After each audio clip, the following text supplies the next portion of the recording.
Our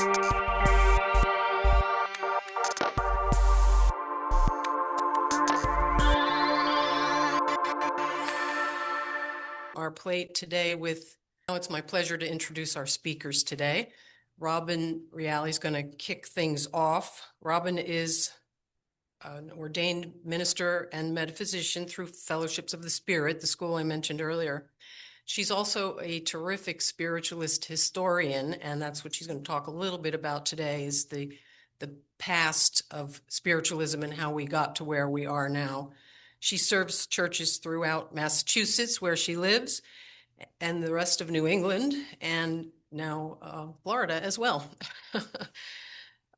She has a PhD in special education policy, and she worked for the state of Massachusetts for many years, doing God's work, really, working with people with intellectual and developmental disabilities. And in what year was it, Robin? 2000, the governor declared it Robin Reale Day for her good work that she did with her patients and clients. Reverend Caroline is a psychic, medium, and metaphysician, also ordained at fellowships. And she has the natural ability to see, hear, and feel spirit. She had a near-death experience at the age of 27 that changed her life and enhanced her God-given abilities. So she connects with spirit to bring through messages from our guides and departed loved ones that convey insights and guidance, often with detailed and surprising answers. So I'm going to turn this over to Robin to present the short course history of spiritualism.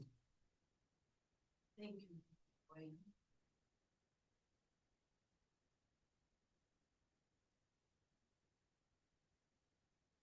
Hi, thank you for inviting me back. It's an honor to serve here in your church this year.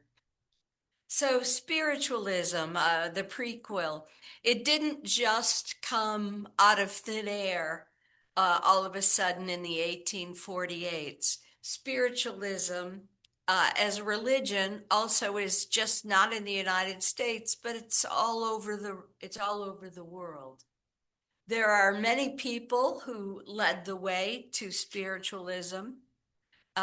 Many prophets in the Torah, the Bible, the Quran, many people. Emanuel Swedenborg, we'll get to all of these as I speak. So we have events leading the way, the Second Great Awakening. And the Second Great Awakening was a revival of it was a religious revival in the 18th and early 19th centuries in the United States. It spread religion through revivals and emotional preaching and sparked a number of movements. Revivals were key to the movement and attracted hundreds of converts to new denominations. The Methodist Church, for example, used circuit riders to reach people in frontier locations. Oops. Oop. There we go.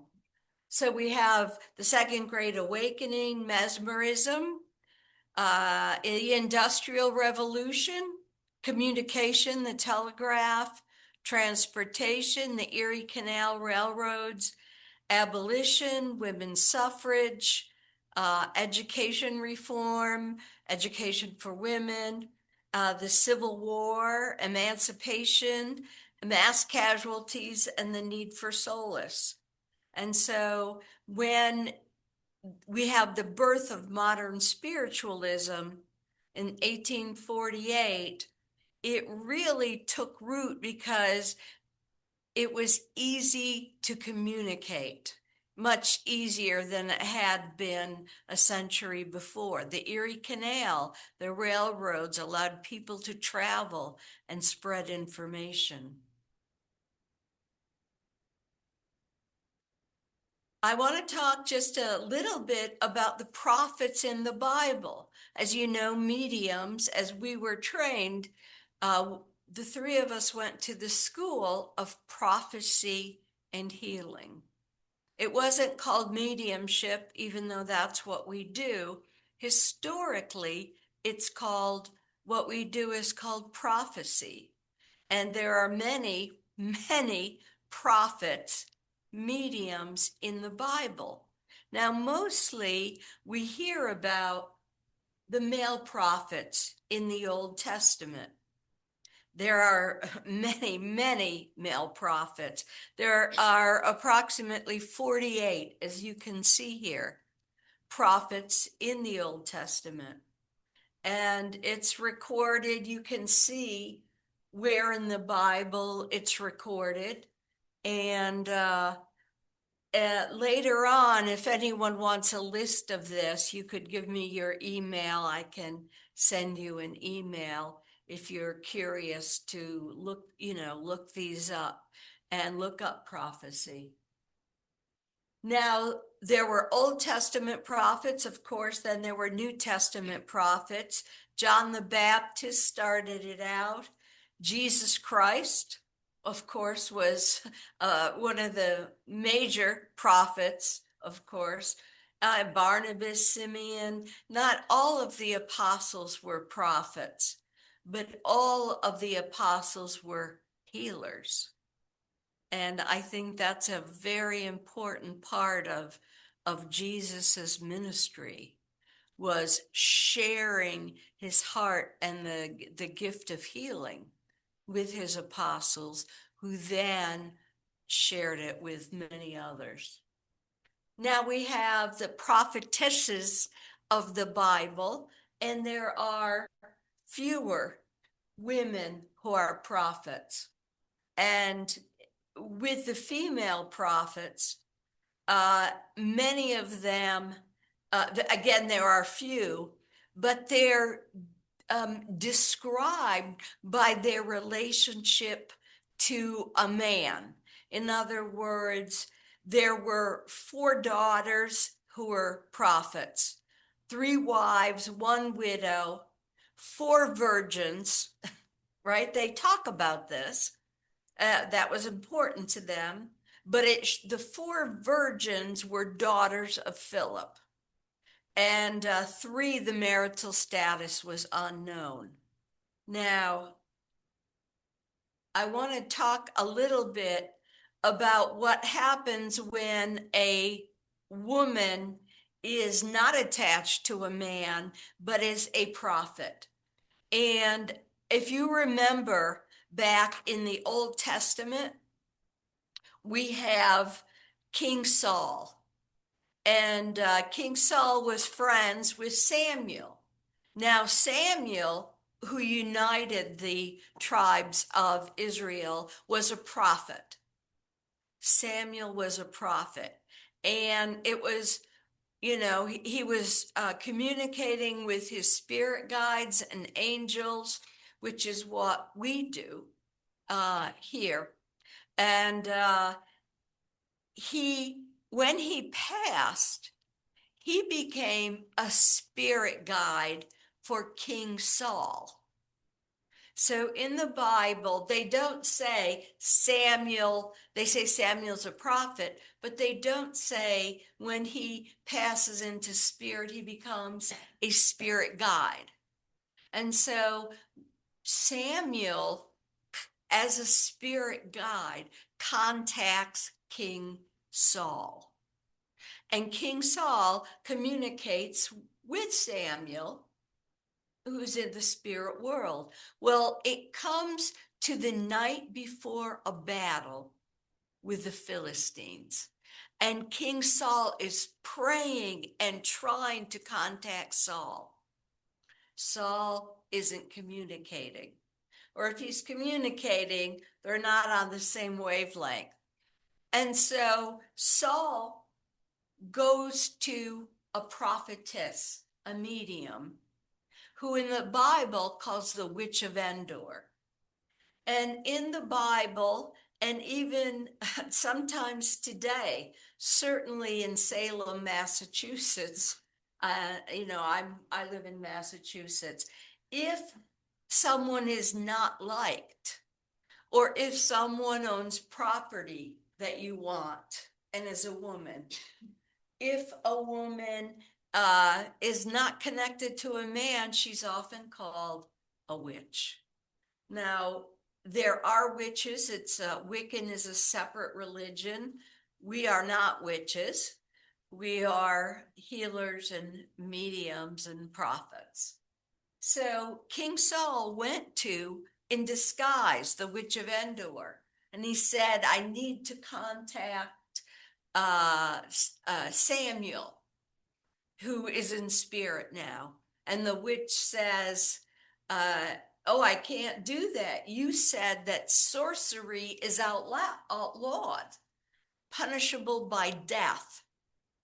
So I cannot be a sorceress for you.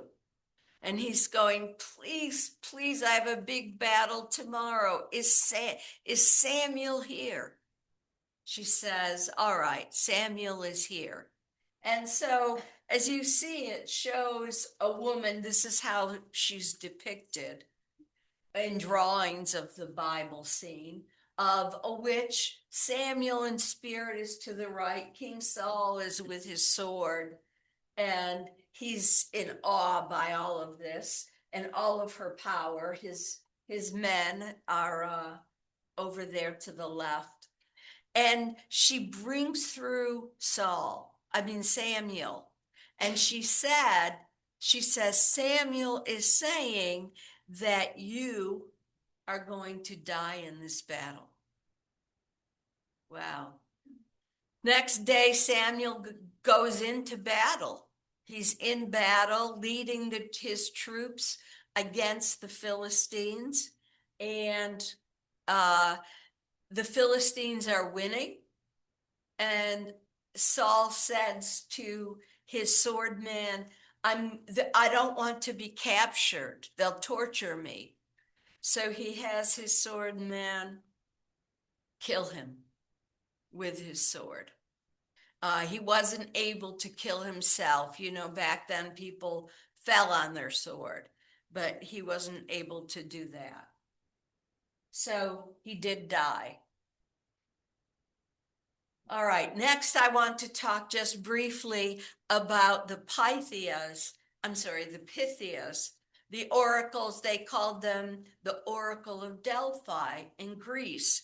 And here we have one of the Pythias in Delphi in the Apollo temple. And there were many. There wasn't just one oracle. There were hundreds of oracles over hundreds of years. And they sat, you can see here, they're sitting on a tripod, a holy symbol for Apollo. And there's gas coming up. And so we believe that what set the one oracle after another into trance was through inhaling the vapors from the fumes that were from the earth. And that's why they sat up on a chair, so they didn't block the vapors. So this went on for, again, hundreds and hundreds of years. And they always chose a virgin, and they always put the virgin on a three-stool chair, a three-legged chair above the ethylene gas. And here is another image, a painting with the one of the Pythias. And you notice over to the left, the man, he's a scribe, writing things down. And in spiritualism, when we started out, people would take notes and write down notes and then hand it to someone. There's a picture of the Temple of Apollo. Whoops. All right. Moving ahead, Sir Arthur Conan Doyle documented early reports of spirit rapping. And I'm doing this, not spirit. Spirit would come and do this if they wanted your attention. And so in Sir Arthur Conan Doyle, who was, he wrote all the Sherlock Holmes series. He was a very famous spiritualist. And they say after he killed off Sherlock Holmes, he brought Sherlock Holmes back from the dead because a lot of spiritualists had debts. So he came back from the dead to help a lot of other spiritualists. He wrote in his History of Spiritualism that in 1520 in Germany, there were raps recorded. 1661 in England, they recorded raps. 1716 and the Epworth Vicarage, raps were also heard. So we have a lineage. It's not just in 1848 that people started communicating with angels and spirits. It happened long before that. A very famous philosopher and scientist, Emanuel Swedenborg, he wrote a book on heaven and hell. And he was a very respected man. And so his book brought ideas to the forefront about contacting with spirits. And there were some very key pieces. One was that everybody can contact angels and spirits. This is the information his angels gave him while he was meditating. He was meditating, he went into trance, he contacted his spirits, and the angels came to him. And what they told him is that God is accessible. You don't need a priest. You don't need me. You don't need a minister. People come to church. They can contact spirit from their homes, anywhere, in a forest, by a lake. But people come to church for community. And I think that's an important function of coming and gathering together, like-minded people. He said, God does not punish. God does not. His angels said God doesn't punish. And they don't take a side in a war. They don't take sides. There's no us against them in the spirit world. And so he also said, kings and queens who say they have divine right. They hold an orb that's the symbol of the earth with a cross on top. And that symbolizes they are the conduit from God to the people on earth. And the angels came forth and told Emanuel Swedenborg that it wasn't so. Maybe they contact them, but we don't need to go to them. We can contact spirits all by ourselves. And this gave people freedom of thought, self-determination, and you don't need to be a Christian to go to heaven. There are people today who believe that. And the angels told him no. And he was a Christian, Swedenborg, but they said, you don't have to be a Christian. Please tell people. And so Emanuel Swedenborg wrote a book, Heaven and Hell, and he told people that. So Heaven and Hell was translated, and it was printed in English by William Cookworthy and in England. In 1784, James Glenn, he gave the first public lecture in the United States about Swedenborg. And he had Bell's book. The book was sold in Philadelphia. Now along comes Francis Bailey, a printer and neighbor of Benjamin Franklin, and they published Swedenborg in the United States. Then John Young, who was at Glenn's lecture, took books to Western Pennsylvania and across Massachusetts and New York and sold them to John Chapman. John Chapman was Johnny Appleseed. And Johnny Appleseed, who spread seeds across New England, he wrapped the apple seeds when he gave them to people in pages from Swedenborg's book, so that he was spreading the ideas and igniting people farm homestead to homestead to homestead, from the Atlantic Ocean through the Great Lakes. And he set the stage for a prophet of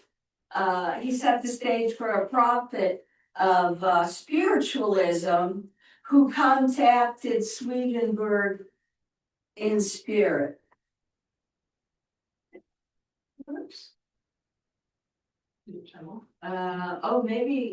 Maybe possible. Yeah. Oh, sorry. Thanks. So, was the wrong one, this one? Oh, all right. Next we have Anton Mesmer in 1734 to 1813. He wrote about mesmerism, and he first used, next one then. Thank you, Joanne. He first used mesmerism to heal people. He worked with people to heal people with seizures, people with migraines, people with neurological issues. At first it was called animal magnetism. And so in 1766, in his doctoral thesis, he wrote about the effects of the planets on the human body in 1766. Mesmer considered his discovery, he called it animal magnetism. It's the existence of a natural energy transference occurring between all animated and inanimate objects, as a continuation of his thesis. And of course, we know that Ralph Waldo Emerson, in his book Nature, talks about much of the same thing, about this connection, this unity through nature. And the prophet of spiritualism, Andrew Jackson Davis, wrote a book about mesmerism, nature, and the connection of everyone. So they had mesmerism in the United Kingdom, and they used it before they had chloroform. They used mesmerism to relieve pain. So here's an example of New York State and the burned over district, which implied it was an area set ablaze with spiritual fervor. And this is the setting for the advent of modern spiritualism. Okay, so in the same area, in the burned over district, we had different religions. We had Quakers who were abolitionists. Amy and Isaac Post, they were abolitionists, and they became spiritualists, and Isaac became a medium. They were what can I say? They believed everyone had an individual light. As Quakers, they also believed that women had the right to speak up. They were at the Seneca Falls Convention in 1848, And I believe that 8 people who became spiritualists or part of the spiritualist movement and towards the end of 1848 were also at Seneca Falls. So we have a link: mesmerism, healing, and communication. Jeremiah Carter, who was one of the founders of Lilydale, where we were ordained in the 1800s. I mean, we weren't ordained. He was a founder in the 1800s. He found that, and he was mesmerized, he was memorized and in trance. While he was in trance and he was healing people who sat in front of him, he could see their loved ones in spirit. So there's the connection between healing energy and the energy of mediumship. And this is our prophet, Andrew Jackson Davis, and he was from New York State. His main guides were Swedenborg and Galen. Galen was a healer in 128 AD or CE. And, the other reason spiritualism spread was because, we had manifest destiny, again, the self-determination. And it spread across the United States. Horace Greeley, go west, young man grow up in the country. We move on to 1848. This is the house where the people heard spirit raps, and the young girls, Kate and Maggie Fox, contacted the spirit world. So I will leave you there. Thank you very much.